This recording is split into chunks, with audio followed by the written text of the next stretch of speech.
ಮತ್ತು ಇದು ನಮ್ಮ ಆಸ್ತಿ. ಹಾಂ, ಈ ಆಸ್ತಿನ ಕಳ್ಕೊಂಡ್ ಬಳಕ ಅದು 10 ಲಕ್ಷ ತೊಗೊಂಡು ಏನು ಮಾಡಿ ನಾವು? ಹಾಂ, ಅದು ಆಸ್ತಿನೇ ಇರ್ತೈತಂದ್ರೆ ನಮಗೆ ಏನೋ ಬೇಕಾದ್ ಮಾಡ್ತೈತಲ್ಲ. ಮತ್ತು ಅದೇ ಆಸ್ತಿನ ಹೋದ ಬಳಕ ನಮ್ಮದು ಜೀವಾರಿ ಇಟ್ಟು ಏನು ಉಪಯೋಗ ಐತಿ? ಹಾಂ, ಹ್ಞೂ, ಇನ್ನೂ ಇಬ್ಬರು ತಂಗಿಯಾರ ಮದುವೆ ಮಾಡ್ಬೇಕು, ಅವನ ಅಪ್ಪನ ನೋಡ್ಕೋಬೇಕು. ಯಾರು ನೋಡಾರ? ಈಗ ಅವ ಅಪ್ಪನೂ ಸಾಯ್ತಾರ, ಇರಾಮ ಒಬ್ಬ ಮಗಲ. ಹಾಂ, ಅವಂದು ಶುಗರ BP ಐತಿ, ಮತ್ತು ಅವನು ಏನು ತಿದ್ದು ಮಣ್ಣೆ ಆಪರೇಷನ್ ಆಗೈತಿ. ಹಾಂ, ಈಗ ಕಂಪ್ನಿ ಕಡೆ ಅವರು 10 ಲಕ್ಷ ರೂಪಾಯಿ ಪರಿಹಾರ ಕೊಟ್ಟಾರ, ಒಬ್ಬರಿಗೆ ನೌಕರಿ ಕೊಡ್ತಾನೆ, ಅದನ್ನು ಒಪ್ಪಿಗೆ ಐತಿ. ಅವ್ರ ಮನ್ಯಾಗ ಹೋಗಿ ನೌಕರಿ ಮಾಡಕ್ಕೆ ಮಂದೇ ಇಲ್ಲಲ್ರಿ. ಅವ ಇರಾಮ ಒಬ್ಬ ಮಗ ಅವನ್ ನೌಕರಿ ತೊಗೊಂಡು ಏನು ಮಾಡೋದೈತಿ? ಹಾಂ, ಅವ ಲೈಟ್ ಎಲ್ಲಿ ಪಾಟ್ ಆಗ್ತೈತಿ, ಏನಾಗ್ತೈತಿ, ಅವ ಕಂಪ್ನಿ ನಡ್ಸೋ ಅಮಗೂ ಗೊಂತಲ್ಲ. ಹಾಂ, ಹಿಂಗೆ ಎಷ್ಟೋ ಬಡವರು ದುಡ್ಯಾಕೆ ಹೋಗ್ತಾರ, ಹಿಂಗೆ ಅನ್ಯಾಯ ಆಗ್ತಾ ಇರ್ತಾವ. ಇದಕ್ಕೇನು ನಿಮ್ಗೆ ಚಂದ ಅನಿಸ್ತೈತಿ? ಹೌದ್ರಿ, ಕಂಪ್ನಿಯವ್ರ ಸಂಬಂಧ.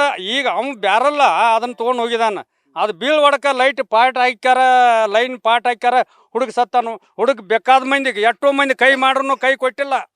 ಕರೆಂಟ್ ಶಾಕ್ ಹೊಡೆದೈತಿ, ಎಲ್ಲಿ ಕೈ ಕೊಡವನ್ರಿ ಅವ? ಹಾಂ, ಅವ ಏನು ಕರೆಂಟ್ ಹಿಡ್ದೈತಲ್ಲ, ಹುಡುಗ ಮುಂದೆ ಮಿಸ್ಗಾಡಿಲ್ಲ, ಕುಂತು ಬಿಟ್ಟಿದಾನ ಅಲ್ಲೇ ಶಿಫ್ಟ್ದಾಗ.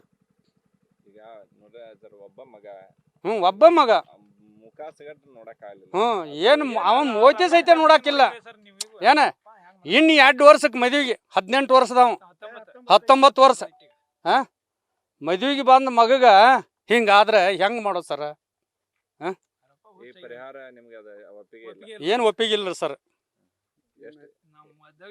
ಏನು ನಮ್ಮ ಅಧ್ಯಕ್ಷರ ನಮ್ಮ ಊರಾಗ ಏನು ಪಂಚರ ಏನು ನಿರ್ಣಯ ಮಾಡ್ತಾರಲ್ಲ,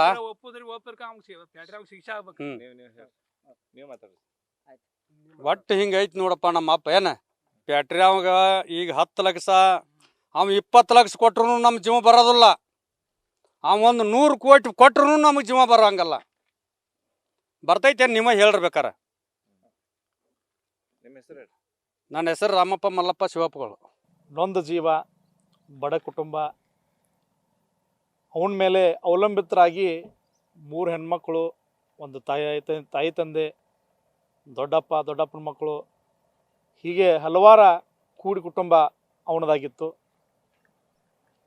ಇತ್ತೀಚಿನ ದಿನಗಳಲ್ಲಿ 1 ವರ್ಷದಿಂದ ಅವ ತನ್ನ ಮನೆ ಜವಾಬ್ದಾರಿಯನ್ನು ತೆಗೆದುಕೊಂಡು ತನ್ನ ದುಡಿಮೆಯಿಂದ ತನ್ನ ಮನೆ ಬಾಳೆವನ್ನ ಜಗತ್ತು ಹೋಗುವಂಥ ಸಂದರ್ಭದಲ್ಲಿ ಏನು ಈ ಫ್ಯಾಕ್ಟ್ರಿಯ ಘೋಷಣೆ ಮಾಡಿದೆ, ಇದು ಸರಿಯಾದಂಥ ಪರಿಹಾರ ಅಲ್ಲ. ಯಾಕಂತಂದ್ರೆ ತನ್ನ ತಪ್ಪುಗಳನ್ನು ಮುಚ್ಚಿ ಹಾಕಲಿಕ್ಕೆ ಇದೊಂದು ಘೋಷಣೆ ಅಂತ ನಾನು ಅಂದ್ಕೊಂಡಿದ್ದೀನಿ. ಯಾಕಂತಂದ್ರೆ ಇವತ್ತು ಇದು ಬೆಂಕಿ ಬೀಳುವಂಥ ಸಂದರ್ಭ.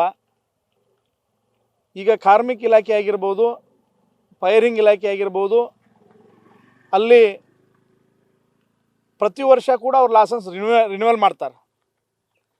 ಅಲ್ಲಿ ಆ ಫ್ಯಾಕ್ಟ್ರಿಯಲ್ಲಿ ನೋಡಿದರೆ ಏನೂ ಕೂಡ ಸೇಫ್ಟಿಯಾಗಿ ಅಲ್ಲಿ ಫೈರಿಂಗನ್ನು ನುಣಿಸುವಂಥದ್ದು, ಬೆಂಕಿಯನ್ನು ನುಣಿಸುವಂಥ ಫೈರಿಂಗ್ ಆಗಿರ್ಬೋದು, ಫೈರಿಂಗ್ ಪೈಪ್ ಆಗಿರ್ಬೋದು, ಏನೂ ಕೂಡ ಅಲ್ಲಿ ಆ ಫ್ಯಾಕ್ಟ್ರಿಯಲ್ಲಿ ಅಳವಡಿಸಿಲ್ಲ. ಮೊದಲೇ ತಪ್ಪು ಆ ಫ್ಯಾಕ್ಟ್ರಿಯ ಮಾಲಕರದು. ಅಲ್ಲಿ ಇರುವಂಥ HID ಡಿಪಾರ್ಟ್ಮೆಂಟ್ ಆಗಿರ್ಬೋದು, ಅಲ್ಲಿ ಸಿಬ್ಬಂದಿಗಳಾಗಿರ್ಬೋದು, ಅವರೆಲ್ಲ ತಪ್ಪನ್ನು ಮುಚ್ಚಿ ಹಾಕಲಿಕ್ಕೆ ಇದೊಂದು 10 ಲಕ್ಷ ಪರಿಹಾರ ಘೋಷಣೆ ಮಾಡಿದ್ದಾರೆ. ಇದು ನಮಗೆ ಭಾಳಷ್ಟು ಹೀನಕರವಾದಂಥದ್ದು. ಇವತ್ತು ಮೊದಲು ಹೇಳಿದಾಗೆ ಅವ್ರ ಕುಟುಂಬ ಬಡ ಕುಟುಂಬ. ಆ ಕುಟುಂಬ ಅವನ ಮೇಲೆ ಅವಲಂಬಿತರಾಗಿದ್ದರು. ಇನ್ನು ಮುಂದೆ ಅವರ ಜೀವನ ನಡೆಸಲಿಕ್ಕೆ ಭಾಳ ಕಷ್ಟಕರವಾಗಿರುವಂಥ ಸಂದರ್ಭ ಇವತ್ತು ಒದಗಿ ಬಂದಿದೆ. ಇವತ್ತು ಅವ್ರ ಮಗನ ಬೌಡಿ ಕೂಡ ಅವ್ರಿಗೆ ಸಿಗದೇನೆ ಒಂದು ಚಿತಾಭಸ್ಮವನ್ನು ಒಂದು ಪಿಶವಿಯಲ್ಲಿ ತೆಗೆದುಕೊಂಡು ಇವತ್ತು ನಾವು ನಮ್ಮ ಗ್ರಾಮಕ್ಕೆ ಆ ಮಗನ ಚಿತಾಭಸ್ಮ ಬೂದಿಯನ್ನು ತೊಗೊಂಡು ಇವತ್ತು ಮಣ್ಣು ಮಾಡುವಂಥ ಸಂದರ್ಭ ನಮಗೆ ಒದಗಿದೆ. ನಾನೇ ಇಷ್ಟೇ ಕೇಳ್ಕೊಳ್ಳೋದು, ಸರ್ಕಾರ, ಜಿಲ್ಲಾ ಆಡಳಿತ, ಜಿಲ್ಲಾ ಪೊಲೀಸ್ ಇಲಾಖೆ ಅವ್ರ ಮೇಲೆ ಶಿಸ್ತು ಕಾನೂನು ಕ್ರಮವನ್ನು ಜರುಗಿಸಿ ಹೆಚ್ಚಿನ ಸಂಖ್ಯೆಯಲ್ಲಿ ಸರ್ಕಾರದಿಂದ ಬರಬೇಕಾದಂಥ ಸವಲತ್ತುಗಳನ್ನು ಮಾನ್ಯ ಜಿಲ್ಲಾ ಉಸ್ತುವಾರಿ ಸಚಿವರು ಸತೀಶಣ್ಣ ಜಾರಕಿಹೊಳಿ ಅವರು ಕೂಡ ನಾವು ಸರ್ಕಾರಕ್ಕೆ ತಿಳಿ ಹೇಳಿ ಆ ಸರ್ಕಾರದಿಂದ ಕೊಡಿಸ್ತು ಅಂತ ಹೇಳಿದ್ದಾರೆ. ಸನ್ಮಾನ ಶ್ರೀ ಲಕ್ಷ್ಮೀ ಅಕ್ಕ ಹೆಬ್ಬಾಳ್ಕರ್ ಅವರು ಮಹಿಳಾ ಮತ್ತು ಮಕ್ಕಳ ಕಲ್ಯಾಣ ಸಚಿವರು, ಇವರು ಕೂಡ ಆ ನೊಂದ ಕುಟುಂಬಕ್ಕೆ ಸ್ಪಂದಿಸ್ತೀವಿ. ಅವರೇ BG ಶೆಡ್ಯೂಲ್ನಿಂದ ಅವರ ಪಿ ಎಗಳು ಇಬ್ಬರು ಪಿ ಎಗಳು ಬಂದು ಆ ಕುಟುಂಬಕ್ಕೆ ಸ್ವಾಂತವನವನ್ನು ಹೇಳಿ ಧೈರ್ಯವನ್ನು ತುಂಬಿ ಹೋಗಿದ್ದಾರೆ. ಸರ್ಕಾರದಲ್ಲಿ ಹೆಚ್ಚಿಗೆ ಅವರ ನೊಂದ ಕುಟುಂಬಕ್ಕೆ ಅನುದಾನ ಕೊಡಿಸ್ಬೇಕು. ಯಾಕಂತಂದರೆ ನಾವು ಮೊದಲೇ ಮುಳುಗಡೆಯಾಗಿ ಇಲ್ಲಿ ಬಂದು ನಮ್ಮ ಜೀವನವನ್ನು ನಾವು ಸಬಲೀಕರಣ ಮಾಡಿಕೊಳ್ಳುವಂಥ ಸಂದರ್ಭದಲ್ಲಿ ಈ ಘಟನೆ ನಡೆದಿದ್ದು ಭಾಳ ನ್ಯಾಯದ ವಿಷಯ ಆಗಿದೆ. ಹಾಗಾಗಿ ಸರ್ಕಾರಕ್ಕಿಷ್ಟೇ ಮತ್ತು ಫ್ಯಾಕ್ಟ್ರಿ ಮಾಲಕರಿಗೆ ವಿನಂತಿ ಮಾಡ್ಕೊಳ್ತೀನಿ, ಹೆಚ್ಚಿಗೆ ನಿಮ್ಮ ಪರಿಹಾರಧನವನ್ನು ಘೋಷಣೆ ಮಾಡ್ರಿ ಅಂತೇಳಿ ವಿನಂತಿ ಮಾಡ್ಕೊಳ್ತೀನಿ. 3 ಮಕ್ಕಳು ಹೆಣ್ಮಕ್ಳು ಆದ ಕೂಡಲೇ ಒಬ್ಬನೇ ಮಗ ಅಂತೇಳಿ ಒಬ್ಬನೇ ಮಗ ಸರ್. ಏನ್ ಕೆಲಸ ಮಾಡ್ತೀವಿ ಸರ್ ಅಲ್ಲಿ? ಏನು ಶಾಲೆಗೆ ಓದ್ತೀನಿ, ಶಾಲೆ ಇವತ್ತು 12 ಐತಿ, ಒಂದು ಸ್ವಲ್ಪ ಫೇಲ್ ಅದ, ಹಂಗಾಗಿ ಬ್ಯಾಟ್ರಿ ತೆಗೆದು ಹೋಯ್ತದ ಅವ್ನು. ಶಾಲೆಗೆ ಹೋಗೋ ಮಗನ ಇದ್ದವು, ಇಲ್ಲ ನಾನು ಶಾಲೆ ನಾವು ಬ್ಯಾಟ್ರಿಗೆ ಹೋಗ್ತಾನೋ ಸುಳ್ಳು ಸಾಕಿಟ್ಟ ಶಾಲೆ ಅಂತ ಹೇಳಿ ಬ್ಯಾಟ್ರಿ ತೆಗೆದು ಹಾಯ್ಬಿದ್ರಿ ಅವ. ಮತ್ತು 3 ಮಂದಿ ಹೆಣ್ಮಕ್ಳ, ಒಬ್ಬ ಗಂಡು ಮಗ. ಓ 3 ಮಂದಿ ಹೆಣ್ಮಕ್ಳು ಆದ ನಂತರ ಹುಟ್ಟಿದ್ದೇನೆ ಲಾಸ್ಟ್? ದೊಡ್ಡಕ್ಕಿ ಬೆನ್ ಮೇಲೆ ಹುಟ್ಟಿಯನ್ರಿ. ಹಾ ಹಾ. ಎರಡನೇದು ಮಾತು ಹೆಣ್ಣದವ್ರಿ, ಸೆಕೆಂಡ್ ಹೆಣ್ಣದವ್. ಈಗ ಪರಿಹಾರ 10 ಲಕ್ಷ ರೂಪಾಯಿ ಕೊಟ್ಟಿದಾರ ಇವ್ರ ಕಾರ್ಖಾನೆಯಿಂದ. ಒಬ್ಬರಿಗೆ ಏನೈತಿ ನೌಕರಿ ಕೊಡ್ತೀವಿ ಅಂತ ಹೇಳಿದಾರ, ಅದಕ್ಕೆ ತಾವು ಸಮ್ಮತಿ ಐತನ?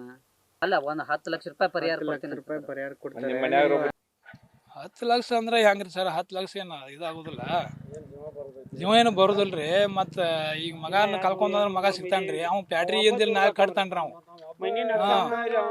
ಅವ್ನು ಏನ್ದಿಲ್ಲ ನಾಳೆ ಬ್ಯಾಟ್ರಿ ಕಟ್ಟಿ ಮಾತು ಅಂತಾವ 2 ಬ್ಯಾಟ್ರಿ ಕಟ್ಬೋದ್ರಿ. ಅವ್ನು ಮಗನ ಜೀವ ಬರ್ತೈತ್ರಿ. ಮತ್ತು ಹಂಗಾಗಿ ನೌಕರಿ ತಗೋಲಿ ಅವ್ರಿಗೆ, ಅದಕ್ಕೇನಿಲ್ಲ, ಒಬ್ಬನ ತಗೋಲಿ. ಆದ್ರೆ ಪರಿಹಾರನ ಇಟ್ಕ ಏನು ಸಲ್ಲೋದಿಲ್ರಿ. ಆ ಗೌರ್ಮೆಂಟ ನಮ್ಮ ಅಧ್ಯಕ್ಷಗಳ ಏನು 4 ಮಂದಿ ಕೂಡಿ ವಿಚಾರ ಮಾಡಿ ನಾವು ಅಂತ ಮಾಡ್ತಾರೆ. ನ್ಯೂಸ್ ಫಸ್ಟ್ ನಿರ್ಭೀತಿಯಿಂದ ನಿಮ್ಮ ಪರವಾಗಿ.